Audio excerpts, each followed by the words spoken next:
Hey there, are you satisfied with the effect you get when you make a mono track sound stereo? You know, you throw a VST on there, maybe a delay, and then you play it back and you go, yeah, well, let's take a listen to something that you might be satisfied with. We're going to listen to a bare bones recording, for example, of vocal and an acoustic guitar.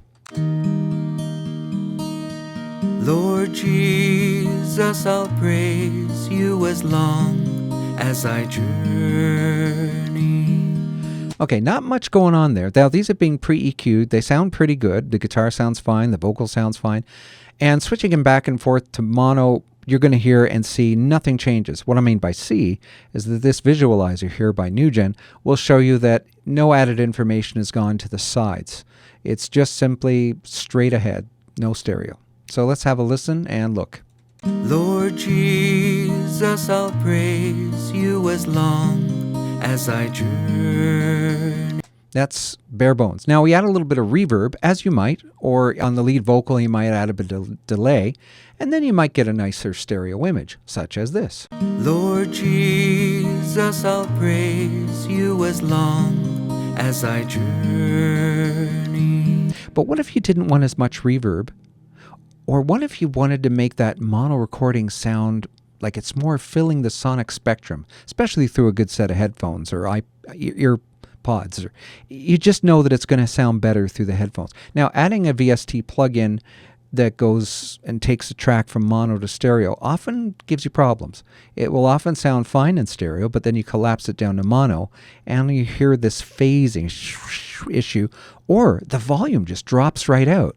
And as a studio person, you're going, why does it sound good in stereo? And then I collapse it down to mono and all the volume is lost. Well, it's because that's what those plugins often can do. Some are better than others, but I'm going to show you a technique where you can turn a mono track into stereo and it will not lose any volume. You want to switch back and forth from stereo, which is what you want, and it's going to just sound like it's filling up the room inside your head and in your headphones and will just blow you away. So let's get into it. So looking at the isolated vocal track here, it's pre-affected, so we're going to add nothing. We're going to just cause the phase of that track to be put invert in the invert stage. You got different things in your DAW to do that, but that's how it's being done right now in Cakewalk BandLab. And I switched the phase. Now notice that this was recorded in mono, as most vocal recordings are, but you're going to make sure it displays and is in the track as a stereo track. So you've got left up here and right down here, and you want to do that with even the guitar recording. You want to make sure it's a single mic that's been converted to a stereo state, because this is the only way this effect or trick will work. So you're going to do that. So let's take the lead vocal. We're going to duplicate it, and now we've got it duplicated. We're going to take the phase off of the original track, but we're going to leave it on in the duplicated track. Now, they will null each other out. If I play it right now, you'll hear nothing. See? Nothing. It's because that's a perfect image of itself, but in the opposite phase. If I got rid of that, you'll hear a really loud vocal. So I'm going to put it back to out of phase. I'm going to add a plugin that flips the phase on just one side. But before I do that, this is very important, you take the duplicated track and you nudge it ahead by 10 milliseconds. You might want to experiment with more, but I've had no problem applying this effect with just 10 milliseconds. There it is, 10 milliseconds ahead. And now you're going to add this effect, which is called PHA 979 by Voxengo. Now, there are various plugins out there that will do this, and what it is take one side out of phase. Now, we're going to take away the delay, bye-bye, put one side only out of phase, and let's just bounce this down. Oh, before I do that, we're going to add an EQ and get rid of, say, some of that low frequency we don't need. Don't have to. I like to do it. I'm going to freeze that. And we're going to start at 0 in terms of volume and gradually move the level up. And you're going to hear something and you're going to see something going on with the lead vocal. and it's going to be quite amazing. And we're going to switch then back and forth from mono to stereo, so you can hear no drop in volume, but definitely a change in the image. So here we go. Lord Jesus, I'll praise you as long as I journey. Okay, let's get rid of the reverb. Sorry about that. And back to the start. Lord Jesus, I'll praise you as long as I journey. You see something happening? It went from nothing, like no movement in the sides, to a lot more movement. Let's listen to it flipping back and forth. Lord Jesus, mono, I'll praise stereo, you as long mono, as I journey. stereo. May all of my joy be a faithful reflection. It's not like adding room, like a room reverb. It's doing something else. It's just changing the way the vocal is being perceived. It just sounds bigger. It sounds like it's filling up your head more between your ears. And it really is. You can actually see it going on here. Now, that's probably all you need for something like an acoustic guitar and vocal recording.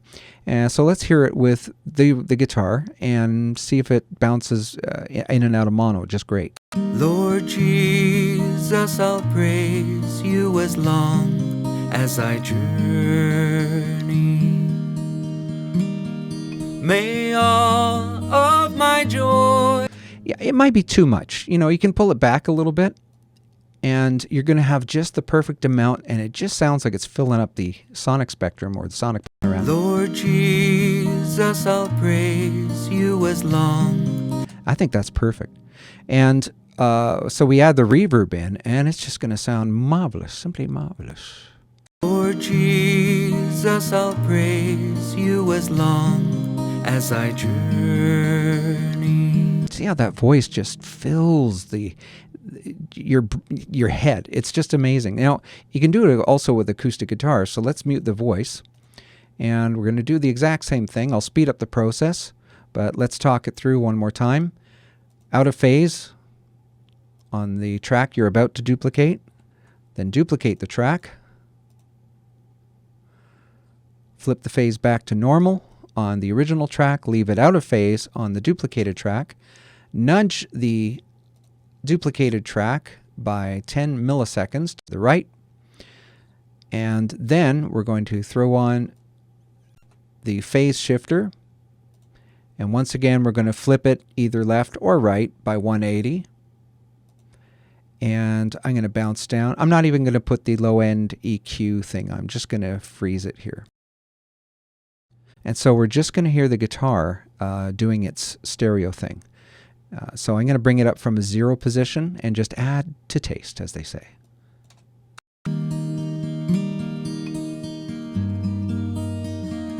Ooh, that sounds kind of nice, right where it is.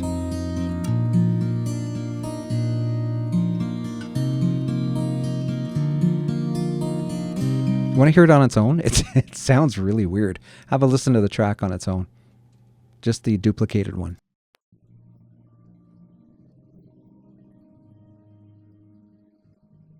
It was all sideways. It was so weird. Okay, so let's put the reverb on everything and just hear how everything sounds. We'll take the mute off, the lead vocal, and now everything's got reverb on it, and it's just going to sound so full. Lord Jesus, I'll praise you as long as I journey. Isn't that pretty? Now let's go back and forth from mono to stereo. We'll start with mono, and then we're going to flip to stereo. Let's go right to the beginning. Mono. Lord Jesus, I'll praise you as long as I journey. May all of my joy be a faithful reflection of you. May the earth and the sea and the sky join my song. Lord Jesus, I'll praise you as long as I journey. And so that's how you make a mono performance or a mono mic'd situation sound really good in stereo. There is no plugin I have found that can duplicate this effect. There's no technique I have ever seen using delays and VSTs. Nothing can do it other than this. You can put this on any solo instrument or any single mic'd instrument or voice and get this effect and play with it. I mean, in pop music, you can really push the effect. But again, it's not going to affect anything if you bounce down to or reduce it down to mono, which is the beauty of it. So let me know what you think. Make sure you press like and notify and all the things that YouTube asks you to do. I have no idea. I'm not a YouTube guy all that much. So enjoy and love to hear your comments, and take care.